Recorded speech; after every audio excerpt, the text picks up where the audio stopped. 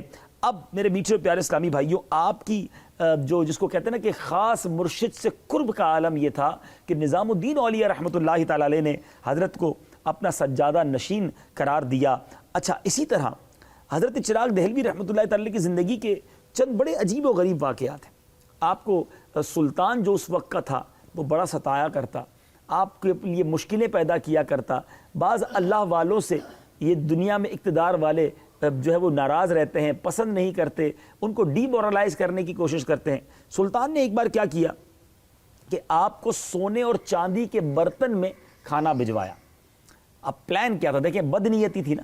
کچھ لوگ اولیاء کرام اللہ والوں کے ساتھ بھی اس طرح کی پلاننگ کرتے ہیں کہ بدنام ہو جائیں یا کوئی غلطی کر بیٹھیں. توبہ توبہ, اللہ والوں سے فیض لیا جاتا ہے, انہیں آزمایا نہیں جاتا. سلطان نے کیا کیا, سونے اور چاندی کے برتن میں کھانا بھجوایا کہ اگر نہیں کھائیں گے تو انہی برتنوں سے انہیں سزا دوں گا, اور اگر کھا لیں گے تو پھر میں جناب لوگوں کو بتاؤں گا کہ غیر شرعی کام کیا, سونے چاندی کے برتن میں کھایا. گویا ایک امتحان میں ڈالنا مقصود تھا, اور اب ایسا ہی ہوا.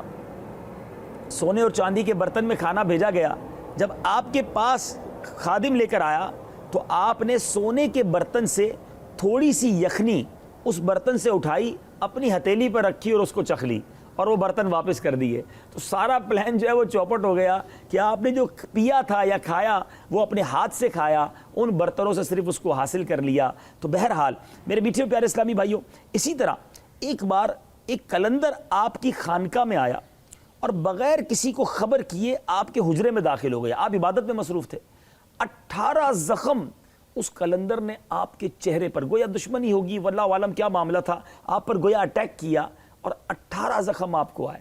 مگر آپ یاد الہی میں ایسے مست تھے, ایسے مستغرق تھے کہ ان زخموں کا پتہ ہی نہ چلا. اللہ والے بھی کیسے ہوتے ہیں, عبادت کریں, نماز پڑھیں, ان کے اطراف میں کیا ہو رہا ہے انہیں معلوم نہیں ہوتا. اور ہم ہیں کہ اللہ کی عبادت کریں تو دھیان کہیں اور ہوتا ہے, خیال کہیں اور ہوتا ہے. بہرحال میرے میٹھے پیارے اسلامی بھائیوں, اب آپ کو اتنا بلڈ آپ کا نکلا, اتنا خون نکلا کہ حجرے کے باہر نالی کے ذریعے خون بہا, تو باہر والوں کو پتہ چلا کہ اندر کچھ ہو گیا ہے. اور جب حجرے کے اندر آئے اور اس قلندر کو, اب وہ قلندر تو نہیں تھا, جو بھی شخص تھا اس کو پکڑ لیا. اب لوگوں نے سزا دینا چاہا اور حضرت نے سب کو منع کیا, بلکہ اس کو کچھ انعامات بھی دیے اور کہا جلدی نکل جاؤ تاکہ اس شہر والے تمہیں کوئی تکلیف نہ دے سکیں. اے میرے میٹھے پیارے اسلامی بھائیوں, بڑی غور طلب بات ہے, سوچنے والی بات ہے. 18 زخم لہو لہان کر دیا. حضرت نصیر الدین چراغ دہلوی رحمۃ اللہ تعالیٰ نے اسے معاف کر دیا. آج ہمیں کوئی ایک بار اونچی آواز سے ہمارے سامنے بات کر لے, اگر آج ہمیں کوئی گالی دے دے, اگر آج کوئی ہمارے مزاج کے خلاف بات کر دے, ہمارا انداز کیا ہوتا ہے؟ ہم کیا معاف کرنے کے لیے تیار ہوتے ہیں؟ ہم تو لڑنے کے لیے تیار ہو جاتے ہیں. ایک کی ایک اگر کوئی بری بات کرے ہم اس کو 7 بری باتوں سے جواب دیتے ہیں. اگر کسی کی جناب کوئی بیچارے کی ٹھوکر ہی لگ جائے, غلطی سے کسی کی گاڑی ہماری گاڑی سے ٹچ ہو جائے, کسی کا پیر ہمارے پیر پہ رہ جائے, ہم کہتے ہیں اندھے ہو دیکھتے نہیں ہو. یہ چھوٹی چھوٹی باتیں ہم اگنور کرنے کے لیے تیار نہیں, معاف کرنے کے لیے تیار نہیں. نبی پاک علیہ الصلوۃ والسلام کی سیرت تو آپ نے سنی ہوگی نا. میرے آقا جان کے پیاسوں کو معاف فرما دیتے, قاتلانہ حملہ کرنے آنے والوں کو معاف فرما دیتے. اور ہم ہیں کہ نبی پاک علیہ الصلوۃ والسلام کے غلام بھی کہلائیں, اور بدلہ لینا ہے, چھوڑنا نہیں ہے. نہیں جناب میں اسے نہیں چھوڑوں گا, بیڑا غرق کر دوں گا. اولیاء کرام کی یہ سیرت نہیں ہے. یہ واقعہ مجھے اور آپ کو بہت کچھ سکھا رہا ہے. بلکہ چلیں ایک مبارک جگہ بیٹھا ہوں, ایک پیغام میرا قبول کر لیں. اگر واقعی کسی کے لیے بدلہ لینے کا سوچا ہوا ہے نا, اگر واقعی کسی سے بہت نفرت کرتے ہیں, اگر واقعی کسی نے آپ کو ستایا ہے, دل دکھایا ہے, یا آپ چاہتے ہیں کہ میں بھی بدلہ لوں گا, آج معاف کر دیجئے. اللہ کی رضا کے لیے دوستی کر لیجئے. اللہ دیکھ رہا ہے, آپ نے معاف کر دیا, اور ایک تمنا کرنا کہ یا اللہ میں تیری رضا کے لیے اس کو معاف کرتا ہوں تو مجھے معاف فرما دے، تو انشاءاللہ ضرور کرم نوازی ہوگی۔ بہرحال حضرت چراغ دہلوی رحمۃ اللہ تعالی علیہ کا ایک اور بڑا پیارا واقعہ کہ حضرت عزیز الدین جو کہ حضرت محبوب الہی علیہ رحمہ کے رشتہ داروں میں سے تھے، بیان کرتے ہیں کہ ایک مرتبہ میں حضرت چراغ دہلوی کی مجلس مبارک میں بیٹھا ہوا تھا، آپ نے کاغذ پر کچھ لکھا اور وہ مجھ کو دے دیا، فرمایا کہ اس کو حضرت محبوب الہی کے روضہ پاک میں پیش کر دینا۔ اب تجسس کہ روضے پر پرچہ دینا، حضرت تو مزار میں، اب کہہ رہے دل میں بڑا خیال آیا کہ پڑھ تو لوں، پھر سوچا نہیں بے ادبی ہو جائے گی، خاص پیغام ہوگا، پہلے پہنچا دوں گا پھر پڑھ لوں گا۔ اب حضرت محبوب الہی رحمۃ اللہ تعالی علیہ کے روضے پر جا کر وہ کاغذ رکھ دیا، پھر اس کے بعد پڑھنے کی کوشش کی تو دیکھا کہ کاغذ بالکل کورا تھا، اس کاغذ پر کچھ بھی نہیں لکھا تھا۔ تو اب یہ اللہ والوں کے راز ہیں، وہ اللہ والے جانے کیا پیغام دینا مقصود تھا، کس طریقے سے وہ کاغذ پہنچایا گیا، یا شاید یہ وجہ تھی کہ جب وہ چاہتے ہی نہیں تھے کوئی اور پڑھے تو کاغذ پر وہ پڑھائی، وہ لکھائی جو ہے وہ کسی اور کو نظر ہی نہ آئی۔ تو بہرحال اللہ والوں کے انداز نرالے ہوتے ہیں۔ آج بڑی مبارک ہستی کے دربار میں ہیں اور آپ رحمۃ اللہ تعالی کے بارے میں بہت سارے واقعات ہیں، اور میں جس طرح پہلے بھی عرض کر رہا تھا کہ کچھ لوگ آزماتے ہیں اللہ والوں کو، آزمانا نہیں چاہیے۔ اسی طرح ایک شخص آیا آپ کی بارگاہ میں اور دو دوست تھے، ایک نے کہا کہ اگر یہ حضرت واقعی اللہ کے ولی ہے نا تو اگر ہمارے سامنے شیرینی پیش کریں گے تو پھر ہم سمجھ جائیں گے کہ صاحب کرامت ہے۔ کہتے ہیں ہم سامنے پہنچ گئے تو حضرت نے شربت منگوایا، میٹھا شربت تھا، تو دل میں خیال آیا کہ ہم نے تو شیرینی کوئی کھانے کی چیز سوچی تھی، یہ تو میٹھا شربت پلا رہے۔ تو تھوڑی دیر ہوئی تو حضرت نے اپنے خادم سے بلایا، کہا کچھ مٹھائی لے کر آؤ۔ تو اب یہ جواب میں کہتے ہیں کہ حضرت ابھی میٹھا شربت پی تو لیا ہے۔ کہا کہ تم ہی تو کہہ رہے تھے کہ یہ پینے کی چیز تھی، اب کھانے کی چیز بھی لے لو۔ کچھ اس طرح کا ارشاد فرمائے، یعنی اللہ والے دل کے حالات جانتے ہیں، انہیں آزمایا نہیں جاتا۔ مجھے واقعہ یاد آیا، حضرت امام اہل سنت مولانا شاہ امام احمد رضا خان علیہ رحمۃ الرحمن واقعہ بیان فرماتے ہیں کہ کچھ لوگ اسی طرح ایک بزرگ کے دربار میں گئے، بلکہ بادشاہ اللہ کے ولی کے دربار میں گیا، اور اس نے سوچا کہ بہت سارے سیب پڑے ہوئے تھے کہ اگر یہ واقعی اللہ کے ولی ہے نا تو یہ جو سب سے اچھا لال سرخ سیب ہے نا یہ مجھے دے دیں، اگر یہی والا سیب مجھے دیں گے تو میں مانوں گا یہ اللہ کے ولی ہے۔ آپ بزرگ کے دربار میں تھے، وہ بزرگ دلوں کے حال جانتے تھے۔ آپ نے کیا کیا؟ آپ نے کہا میں آپ سب کو ایک واقعہ سناتا ہوں۔ ان بزرگ نے کہا میں آپ کو ایک واقعہ سناتا ہوں۔ پھر واقعہ کیا تھا؟ کہا کہ ایک بار ایک میلہ تھا اور اس میلے میں لوگ بھی موجود تھے، اور اس میلے میں کرتب دکھانے والے جو ہوتے ہیں انہوں نے ایک کرتب یہ دکھایا کہ تمام لوگوں کے سامان جو ہے نا مکس کر دیے، کسی کا بیگ کسی کے پاس رکھ دیا، اس کا سامان کسی اور کے پاس رکھ دیا، اور ایک گدھے کو لایا گیا، اس گدھے کی آنکھوں پہ پٹی باندھ دی گئی۔ اب وہ گدھا جو ہے اپنے سر کو جا کے لگاتا تھا کہ یہ سامان اس کا ہے، یہ سامان اس کا ہے، یعنی سمجھانا کیا چاہ رہے تھے۔ پھر آپ نے وہی سیب اٹھایا اور اٹھا کر کہا کہ ہم اگر یہ سیب نہ دیں تو اللہ کے ولی نہیں ہیں، اور سیب اٹھا کر تمہیں دے دیں تو گدھے سے بڑھ کر کون سا کام کر لیا۔ اس کا مطلب کیا ہے کہ کرتب تو بہت سارے لوگ دکھا دیتے ہیں، صرف کرتب دکھانا یا کوئی جس کو آپ کہیں ان نیچرل چیز کر دینا ہی ولایت کے ذریعے ضروری ہے، ایسا نہیں ہے۔ بعض اوقات لوگ یہ جادو کرنے والے، ہپناٹزم کرنے والے، مسمرائز کرنے والے، جو آنکھوں کا جس کو کہتے ہیں نا کہ وہ دھوکہ دینے والوں کو اللہ کا ولی سمجھ بیٹھتے ہیں، یہ معیار نہیں ہے، اور اللہ والوں کو آزمایا نہیں جاتا۔ ان کی شریعت پر پابندی دیکھ لیں، اگر وہ واقعی نسبتوں والے ہیں، با عمل ہیں، بس میرا اور آپ کا کام ادب کرنا ہے۔ یہ بد نصیبی ہے، یہ بے ادبی ہے کہ اللہ والوں کو جا کر چیک کیا جائے۔ ہماری اپنی اوقات کیا ہے جو اللہ والوں کو چیک کرنے چلیں؟ پہلے اپنے آپ کو تو چیک کر لیں، ہمارا کوئی کام سیدھا ہے نہیں۔ آپ کو یاد ہوگا معراج کی جب رات گزری اور صبح کا دن آیا تو جب نبی پاک علیہ الصلوۃ والسلام نے یہ اناؤنس کیا، یہ اعلان کیا کہ میں رات کے تھوڑے حصے میں مسجد اقصیٰ بھی ہو آیا، آسمانوں کی سیر بھی کر آیا، تو ابو جہل پکا کافر تھا، دشمن رسول تھا۔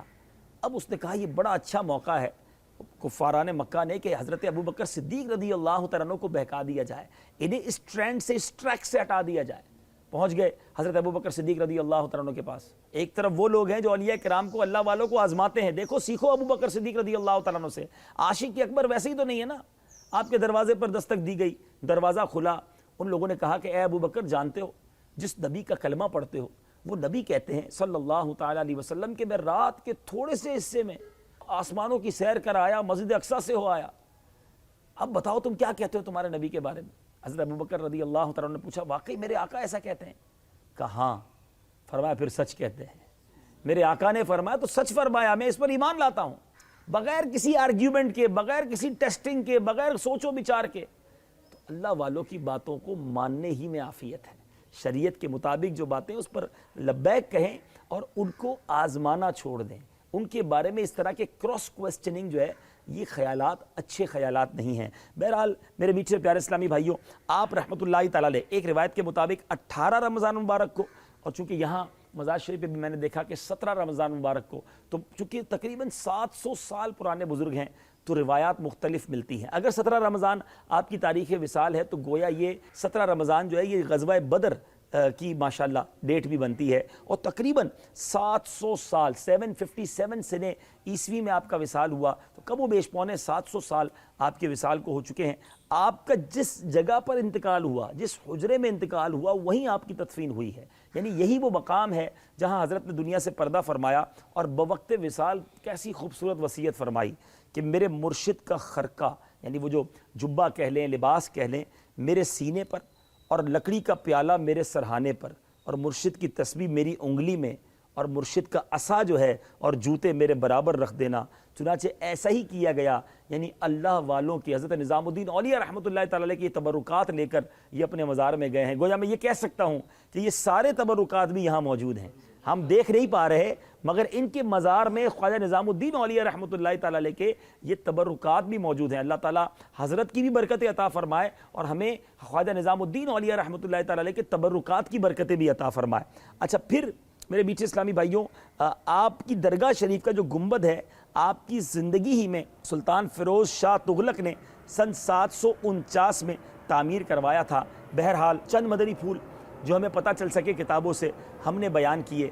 سچی بات تو یہ ہے کہ اس نیت سے آئے تھے کہ چل لکھا لائیں ثنا خانوں میں چہرہ تیرا. اللہ تعالی ہمیں ان کے مزار کی برکت عطا فرمائے. اب آپ انشاءاللہ حضرت کی بارگاہ میں حاضری کا منظر بھی دیکھیں گے، دعا کا منظر بھی دیکھیں گے، اور ہم نے آپ کو ایک بڑا زبردست تبرک بھی دکھانا ہے جو حضرت سے خاص نسبت کرنے والا ایسا تبرک ہے جو اس کے اندر ہی کرامت موجود ہے کہ اس تخت نے، اس جو حضرت نے جس جگہ پر تشریف رکھتے تھے وہ تخت خود بخود کیسے موو ہوا تھا، وہ واقعہ کیا ہے وہ بھی آپ کو بتائیں گے. مدنی چینل دیکھتے رہیے، سلسلہ جاری ہے.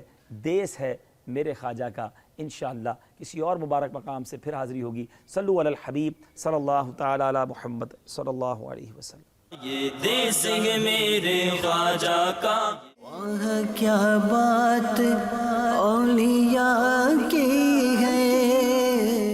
یہاں ایک اور انداز بھی ہے ہاتھ ملانے کا. ہند آئیں گے تو بہت کچھ نیا دیکھیں گے آپ. یہ مقامات مقدسات، گویا یہ تخت جو ہے 700-750 سال پرانا ہے اور ابھی بھی بالکل صحیح سالم نظر آ رہا ہے. لکڑی کا پورا تخت ہے. سید صاحب کو دیکھ کر اس تخت نے گویا اپنا ڈائریکشن، اپنا رخ بدل دیا. ہم کتنا مدنی قافلوں میں سفر کرتے ہیں. ہمیں دعوت اسلامی کو ساری دنیا میں پہنچانا ہے تو ہمیں نکلنا ہوگا. ہند اتنا بڑا ہے. ہمارے امام صاحب ماشاءاللہ حالانکہ اتنے بڑے مزار شریف کے ساتھ والی مسجد کے امام و خطیب ہیں، لیکن فیضان سنت سے درس روزانہ ہوتا ہے. جی ماشاءاللہ روزانہ فیضان سنت کا درس دیتے ہیں. سبحان اللہ. ہم اب جا رہے ہیں حضرت خواجہ باقی باللہ رحمۃ اللہ تعالی علیہ کے مزار کی طرف. وہاں کیا بات اولیاء کی ہے. اللہ کی رحمت سے امید ہے کہ اگر ان کا تذکرہ خیر ہم کریں گے تو امید ہے کہ ان کی برکتیں اور ہمیں مل جائیں گی کہ افغانستان بھی اولیاء کرام کی سرزمین ہے. تو حضرت باقی باللہ رحمۃ اللہ تعالی علیہ کی جو جائے پیدائش ہے وہ کابل میں ہوئی. جب لاہور میں خواجہ باقی باللہ رحمۃ اللہ تعالی علیہ موجود تھے، قحط ہو گیا، لوگ بھوکے مرنے لگے. جب آپ کا خادم آپ کے پاس کھانا لے کر آتا اسے واپس لوٹا دیتے. ایک بار سردیوں کی رات تھی، اب تہجد کے لیے بستر سے باہر نکلے، ایک بلی جو ہے اس سردی میں ٹھٹر کر آپ کے لحاف میں اندر آ گئی. آپ نے اپنی زوجہ محترمہ کو کہا تھا کہ جب میری عمر 40 سال ہوگی تو ایک عظیم واقعہ ہوگا، ایک درویش کا انتقال ہو جائے گا. دیس ہے میرے خواجہ کا. انشاءاللہ اگلے سلسلے میں کچھ اور مقامات کی زیارت، کچھ اور ہند کے حوالے سے دعوت اسلامی کے مدنی کاموں کی جھلکیاں آپ دیکھیں گے. یہ دیس ہے میرے خواجہ کا، یہ خواجہ ہند کے راجہ کا. یہ دیس تو اعلیٰ حضرت کا، یہ دیس نظام الدین کا ہے. شاہ عالم شاہ مینا، یہ دیس تو قطب الدین